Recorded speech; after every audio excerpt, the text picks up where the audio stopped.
Hello friends, welcome to पे to learn hub. आज हम पढ़ा रासायनिक प्रतिक्रिया और रासायनिक समीकरण। तो रासायनिक प्रतिक्रिया कौन प्रथम बुझा। रासायनिक प्रतिक्रिया बुझा पूर्व प्रथम गोटे जिनस बुझ ना चेंज। चेंज कौन ना चेंज हूँ दुई प्रकार, गोटे हूँ फिजिकल चेंज आउ अन्यटी हूँ केमिकल चेंज। फिजिकल चेंज माने कौन? फॉर एग्जांपल देख, गोटे पेपर अच्छी, पेपर को जब आम चिरदबा ताहले कौन है ना फिजिकल चेंज है, अर्थात तार आकार परिवर्तन है। मनकर गोटे ग्लास अच्छी, काच ग्लास अच्छी, काच ग्लास टे भांगीगला ताहले कौन है ना तार मध्य आकार परिवर्तन है। तेणु ये सब हूँ फिजिकल चेंज। सेमिति आकृतिर परिवर्तन, आकार परिवर्तन हवा, आकृतिर परिवर्तन हवा, अवस्थार परिवर्तन हवा। अवस्था देख, जदि बरफ को जदि आम तरली देवा, बरफ को जदि गरम करवा ताहले कौन हम ना से तरल अवस्था को प्राप्त करिवो। ठीक सेमिति जल को जदि आम ठंडा करवा ताहले बरफ रे परिणत हो। तेणु ये हूँ फिजिकल चेंज, अर्थात तार भौतिक परिवर्तन है।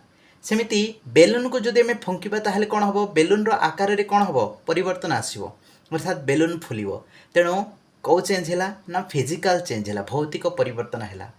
तेणु ये सब जिनस को जदि आम अनुध्यान करवा ताहले ये हूँ भौतिक परिवर्तन।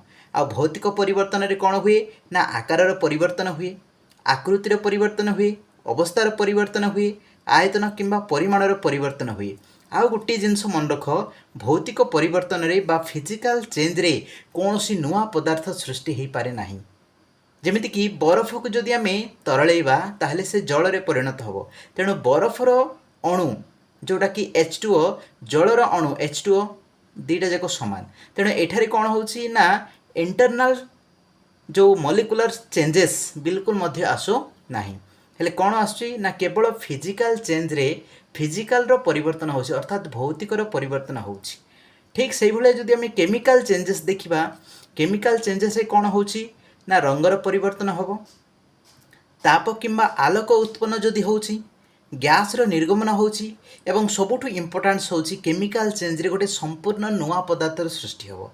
फॉर एग्जांपल देख, तुम 10th क्लास बही अनुजाई जदि आम देखा ताहले सबुठु इजीएस्ट बा सबुठु इजीएस्ट एक्सपेरिमेंट होची प्रथमे देख एठारे मैग्नेशियम।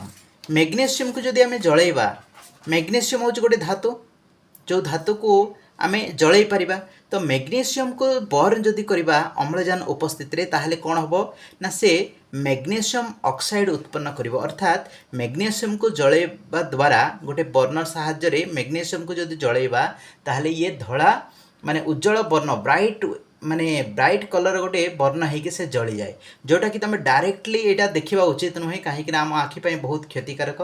तेणु जितेबाला ब्राइट होगी जलुची ताकू तुम डायरेक्टली देखबनी, जलला पर देखिबो सेटा गोटे धला पाउंस रे परिणत होइछि। तेणु ये जो धला पाउंस कौन ना मैग्नेशियम ऑक्साइड। तेणु ताकू जदि आम समीकरण जदि लिखा, मैग्नेशियम पाई होछि Mg, अम्लजान पाई O2 आ मैग्नेशियम ऑक्साइड होछि MgO। परवर्ती समय आम पढ़ा रासायनिक समीकरण केमिति लेखा जाए एवं ताकू काहीकि बैलेंस करा जाए। वर्तमान आम केवल केमिकल रिएक्शन विषय आम पढ़ुचु। तेणु केमिकल रिएक्शन रे कौन होछि ना एठारे मैग्नेशियम एवं अम्लजान जेतेबेले रासायनिक प्रतिक्रिया कले तो ये संपूर्ण गोटे नूतन पदार्थर उत्पन्न होइछि। मैग्नेशियम ऑक्साइड होछि गोटे संपूर्ण भाव में नूतन पदार्थ, कहीं मैग्नेशियम होछि गोटे अलग पदार्थ, अम्लजान होछि गोटे अलग पदार्थ। तेणु दुईटी पदार्थ जेतेबेले कंबाइन हेकी आउ गोटे नूतन पदार्थ उत्पन्न करुछंती, तेणु मैग्नेशियम ऑक्साइड उत्पन्न कले से होछि संपूर्ण भाव में कौन होइछि ना रासायनिक प्रतिक्रिया होइछि। आउ गोटे छोटिया एग्जांपल जदि नेबा तो फल पाचिबा, फल पाचिबा मध्य होछि गोटे रासायनिक प्रतिक्रिया। क्षीर को जदि आम स्टोर करके रखिबा ताहले किछि समय परे बा गोटे 2 दिन भितर से दही रे परिणत हो जाए। तेणु ये मध्य होछि गोटे रासायनिक प्रतिक्रिया। ठीक सेमिति लुहारे देखिबो आमे देखिबा लुहारे जंक सब लगे। लुहारे कहीं जंक लगे ना लुहा कौन करे तार चारि पाखरे जो माने जलीय बाष्प अच्छी, वायुमंडल अच्छी, ता सहित से रासायनिक प्रतिक्रिया करके कौन करे ना फेरिक ऑक्साइड उत्पन्न करे, अर्थात जो जंक रस्ट आम कहूँ जंक उत्पन्न करे। तेणु रस्ट हूँ गोटे पदार्थ आउ आयरन हूँ गोटे पदार्थ बा लुहा हूँ गोटे पदार्थ। तेणु ये कौन हो ना संपूर्ण भाव में कौन है गोटे नूतन पदार्थ उत्पन्न होइछि। तेणु ये हूँ रासायनिक प्रतिक्रिया बा रासायनिक प्रतिक्रियार गोटे उदाहरण। एवं आउ गोटे जदि आम एग्जांपल नबा गोटे कनिकल फ्लास्क नब देख ये गोटे कनिकल फ्लास्क नि सेठी कौन करवा ना आम गोटे किछि जिंक दाना पकेबा देख ये जिंक दाना पका जाइए किछि जिंक दाना पकेबा तापरे गोटे एसिड पकेबा sulphuric acid H2SO4 sulphuric acid लघु सल्फ्रिक एसिड पकेबा एवं ताको ठिपी द्वारा बंद करवा आउ एठारे आमे गैस बाहर गोटे काच नली बा गोटे ट्यूब व्यवहार करवा तो किसी समय पर आम देखा जिंक क्या सहित रासायनिक प्रतिक्रिया करुच्ची ना सल्फ्रिक एसिड सहित रासायनिक प्रतिक्रिया करुच्ची सल्फ्रिक एसिड सहित रासायनिक प्रतिक्रिया करिकी कौन उत्पन्न करुच्ची ना जिंक सल्फेट उत्पन्न करुच्ची ता सहित हाइड्रोजन गैस कौन होची निर्गमन होची हाइड्रोजन गैस बाहरुची ले हाइड्रोजन गैस बाहरुची केमती जानिबा जदि आमे जलंता काठी बा जलंता मोमबत्ती जदि आमे आ मुहरे देखा ताहले सेटा गोटे पॉप साउंड करिकी सेटा कौन हम ना फाटिजिव पॉप साउंड होगी फाटिजिव